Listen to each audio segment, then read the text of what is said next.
ఆకతాయిలు అనుచితంగా అరటి తోటలకు మంటలు అంటించడంతో దాదాపు 16,000కు పైగా అరటి చెట్లు అగ్నికి ఆహుతయ్యాయి. తిరుపతిలో పుల్లంపేట మండల పరిధిలోని అనంత సముద్రం పంచాయతీలోకి పాపక్కగారిపల్లి గ్రామంలో శనివారం ఈ సంఘటన నెలకొంది.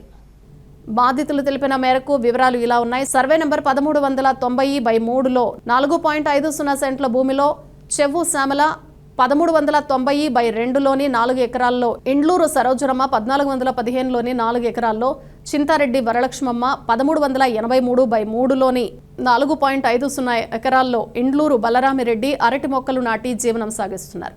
తమ తోటలో అరటికాయలు పక్వ దశకు చేరుకున్నాయి. అరటికాయలకు మంచి ధర ఇప్పుడు పలుకుతోంది. తమ ఉన్నతిని ఓర్చుకోలేని కొందరు ఆకతాయిలు తమకు అరటికాయలు చేతికి వచ్చే సమయంలో తమ తోటకు నిప్పు పెట్టినట్లు తెలియజేశారు. అందువలన తమ పొలం పరిధిలోకి అరటి చెట్లతో పాటు మామిడి చెట్లు, పనస చెట్లు అగ్నికి ఆహుతయ్యాయని వారు వాపోయారు. పశువులు, అడవి పందులు రాకుండా అడ్డుగా వేసిన ఇనుప ముళ్ల కంచె కూడా అగ్నికి ఆహుతైనట్లు పేర్కొన్నారు.